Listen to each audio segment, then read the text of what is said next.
আজকের টপিক সম্ভাবনা নমুনায়নের বিভিন্ন প্রকার ব্যাখ্যা করো বা সম্ভাবনা নির্ভর নমুনায়নের বিভিন্ন ধরনগুলি আলোচনা করো।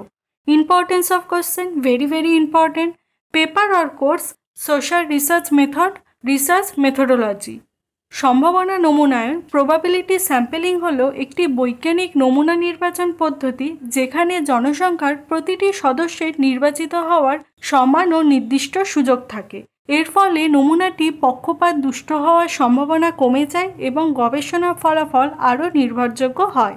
বৈশিষ্ট্য: প্রতিটি এককে নির্বাচিত হওয়ার সমান সুযোগ থাকে, পক্ষপাত কম থাকে, পরিসংখ্যান বিশ্লেষণের জন্য উপযোগী, সাধারণীকরণ করা সম্ভব।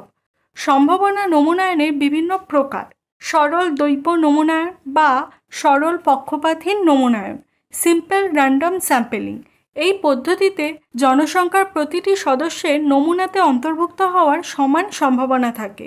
লটারির মাধ্যমে নমুনা নির্বাচন করা এর একটি উদাহরণ।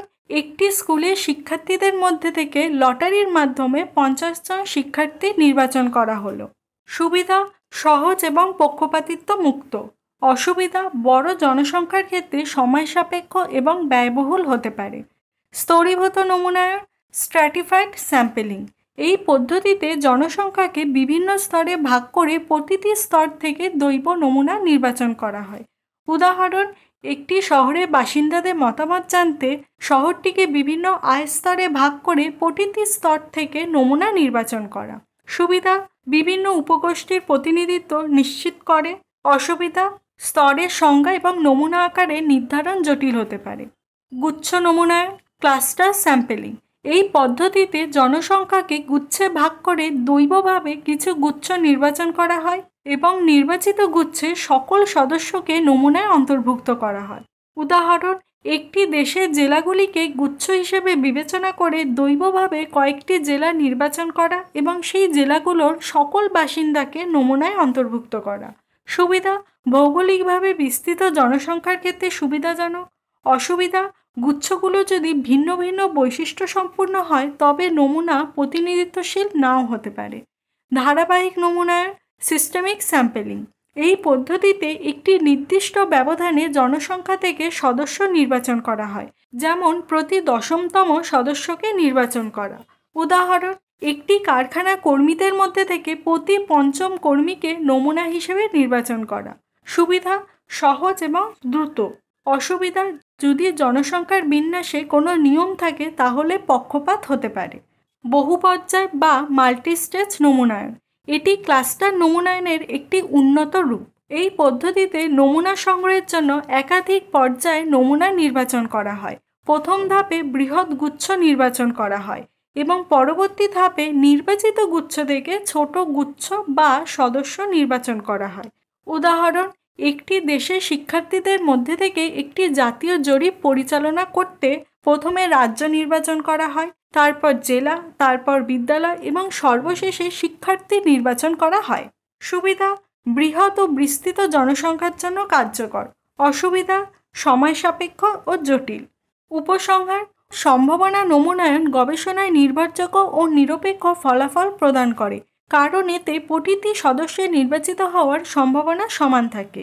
সরল পক্ষপাতহীন, স্তরীকৃত, ক্লাস্টার, সিস্টেমিক ও বহু পর্যায় নমুনায়নের প্রতিটি পদ্ধতি গবেষণা বিভিন্ন চাহিদার উপর নির্ভর করে ব্যবহৃত হয়। গবেষণা উদ্দেশ্য ও প্রয়োজন অনুযায়ী সঠিক নমুনার নির্বাচনই গবেষণার সফলতার চাবিকাঠি। আমি এখন কিছু গুরুত্বপূর্ণ কথা বলবো, তাই ভিডিওটা শেষ অবধি দেখো। আমি যেই টপিকটা ভিডিওতে দেখালাম সেটা আরও ভালো মতো বোঝার জন্য বা জানার জন্য আমার ভিডিওর পাশাপাশি কোনো একটা ভালো স্টাডি মেটেরিয়াল ফলো করো। সেটা টেক্সট বুক হতে পারে, কোনো অনলাইন রিসোর্স হতে পারে, যা খুশি। এছাড়া আমি যেই উত্তরটা ভিডিওতে দেখালাম সেটা মেন পয়েন্টগুলোকে তুলে ধরার চেষ্টা করলাম। প্রশ্নের মান ও ধরন অনুযায়ী কিন্তু উত্তর লিখতে হবে, তাই তুমি ভিডিওতে দেখানো মেন পয়েন্টগুলো থেকে ধারণা নিয়ে নিজের মতো নোটস বা অ্যান্সার বানিয়ে উত্তর করতে পারো। এছাড়া আরেকটা উপায় তুমি করতে পারো, তুমি এই কোশ্চেন বা যে কোনো সোসিওলজি কোশ্চেনের জন্য আমার পেইড ভার্সন নিতে পারো। পেইড ভার্সনে বেনিফিট কী আছে? তুমি পেইড ভার্সনে প্রিমিয়াম কন্টেন্ট পাবে, যেমন বেশি আর বেটার কন্টেন্ট পাবে, প্রতিটা কোশ্চেনে একটা স্ট্যান্ডার্ড অ্যান্সার পাবে, যেই অ্যান্সারটা তুমি পড়ে আর বুঝে এক্সামে লিখতে পারলে পরীক্ষায় একটা ভালো মার্কস এক্সপেক্ট করতে পারো। কিছু কোশ্চেনে অ্যান্সারের সাথে ফ্লো চার্ট, টেবিল, ডায়াগ্রাম এগুলোও পাবে, যেটা ইউজফুল আর হেল্পফুল হবে তোমার জন্য। আমি চেষ্টা করেছি পেইড ভার্সনটা যতটা স্টুডেন্ট ফ্রেন্ডলি করা যায়, যাতে তোমার পড়তে, বুঝতে আর মনে রাখতে সুবিধে হয়। এরকম আরও অনেক ফিচার্স আছে পেইড ভার্সনে, যেটা ফ্রি ভার্সনে থাকলেও লিমিটেড। শেষে টেস্টিমোনিয়াল হিসেবে বলতে পারি আমি নিজেও এই নোটসগুলো পড়ে 75%-এর ওপর পেয়েছি। ইনফ্যাক্ট আমি নিজের সময় এত এফর্ট দিয়ে নোটস বানাইনি যতটা এখন এফর্ট দিয়েছি, কারণ আমি চেয়েছি তোমাকে যতটা ভালো কন্টেন্ট বা নোটস প্রোভাইড করা যায়। পেইড ভার্সন কেমন হতে পারে সেটা দেখার জন্য ডেসক্রিপশন বক্সে ট্রায়াল ভার্সনের লিঙ্ক দিয়ে দেব, সেখানে কিছু কন্টেন্ট থাকবে, সেটা দেখতে পারো। এবার পেইড ভার্সন কিনতে যদি কেউ ইন্টারেস্টেড থাকো, তাহলে ওপরের ডান দিকে আই বাটনে ডেডিকেটেড একটা ভিডিও দেওয়া আছে, সেটা দেখতে হবে। তুমি এই ভিডিওতে দেখানো উত্তরটা বা কন্টেন্টটা কোথায় আর কিভাবে পাবে? তুমি এই ভিডিওতে দেখানো উত্তরটা বা কন্টেন্টটা আমার ওয়েবসাইটে পেয়ে যাবে। ওয়েবসাইটের লিঙ্ক ডেসক্রিপশন বক্সে পেয়ে যাবে। এছাড়া আমার ওয়েবসাইটে অনেক কোশ্চেন অ্যান্সার অলরেডি পোস্ট করা আছে, তাই অন্য যে কোনো প্রশ্নের উত্তরের জন্য তুমি সরাসরি সার্চ বারে গিয়ে সার্চ করে নিতে পারো যেই টপিকটা তোমার লাগবে। কয়েকটা কিওয়ার্ড দিলেই সেই অনুযায়ী কোশ্চেন অ্যান্সার চলে আসবে। এছাড়া ওয়েবসাইটে কী কী পোস্ট বা কন্টেন্ট আছে সেটা জানার জন্য তোমাকে লিস্ট অফ পোস্টে ক্লিক করতে হবে। এখানে তুমি একসাথে সব ডিটেলড ইনফরমেশন পেয়ে যাবে। এক্ষেত্রে আমি একটা ছোট্ট কথা বলে রাখি, কখনো ভিডিও পাবলিশ করার পর আমার উত্তরে বা কন্টেন্টে কিছু চেঞ্জেস বা নতুন কোনো ইনফরমেশান অ্যাড করার হলে সেগুলো আমি ওয়েবসাইটে চেঞ্জ বা আপডেট করে আসি, ভিডিওতে আর করতে পারি না, তাই ওয়েবসাইটটা মাঝে মধ্যে ভিজিট করো। এছাড়া আমি সোসিওলজি আর স্টাডি রিলেটেড বিভিন্ন টপিকের ওপর ভিডিও করি, সেগুলো জানার জন্য তুমি আমার চ্যানেলে গিয়ে প্লেলিস্টটা দেখে আসতে পারো। আরেকটা কথা, যারা বাংলায় পড়াশোনা করো তারা বাংলার সাথে ইংলিশ ভার্সনটা একবার দেখো, কারণ মাঝে মধ্যে বাংলা পরিভাষাগুলো সব জায়গায় এক থাকে না, আর কিছু ক্ষেত্রে ইংলিশ ল্যাঙ্গুয়েজে কোশ্চেন পেপার হয়, তো আমি রেকমেন্ড করব ইংলিশ ভার্সনটাও একবার দেখো। আমার সাথে যদি যুক্ত হতে চাও তাহলে ফেসবুক আর হোয়াটসঅ্যাপের লিঙ্ক ডেসক্রিপশন বক্সে দেওয়া আছে, যুক্ত হতে পারো।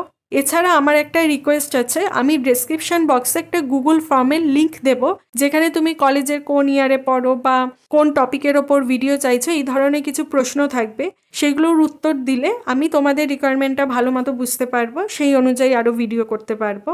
শেষে বলবো, তোমার যদি কোনো ডাউটস থাকে বা কোনো সাজেশন থাকে তাহলে কমেন্ট করো। ভিডিওটা হেল্পফুল লাগলে লাইক করো, শেয়ারও করতে পারো, আর চ্যানেলটাকে সাবস্ক্রাইব করে রাখো সোসিওলজি অ্যান্ড স্টাডি রিলেটেড কন্টেন্টের জন্য। এই ভিডিওটা তুমি যদি এই অবধি দেখে থাকো তাহলে অসংখ্য ধন্যবাদ সঙ্গে থাকার জন্য।